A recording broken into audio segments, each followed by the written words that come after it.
بسم اللہ الرحمن الرحیم۔ السلام علیکم، میں منیر شاکر۔ یہ بات میں پہلے عرض کر چکا ہوں کہ ہمارے جو باہم اختلاف ہیں ان کو دور کرنے کے لیے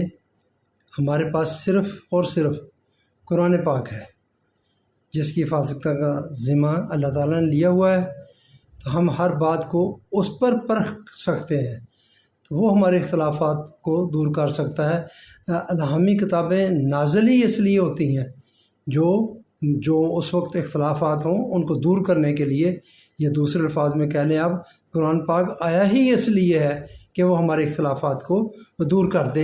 اور دور کرنے کے لیے ہمیں قرآن پاک پر ہی آنا پڑے گا، قرآن پاک کو ہی ہمیں اپنا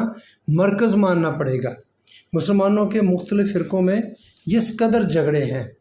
وہ اسی بات سے ہیں۔ ایک فرقہ اپنے کسی عقیدہ یا مسلک کو دین کہہ کر پیش کرتا ہے اور اس کی تائید میں کوئی حدیث پیش کرتا ہے،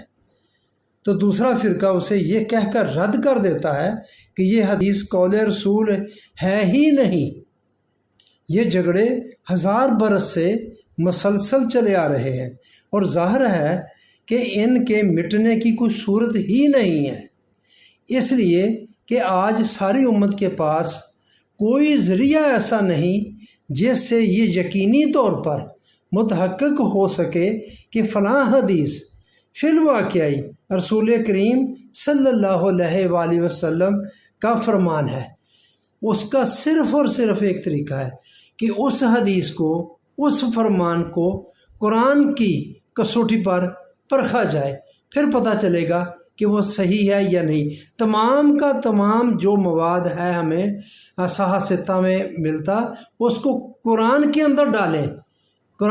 ڈالیں تو پھر دیکھیں کیا نکلتا ہے، وہ جو نکلے گا وہ حق ہوگا۔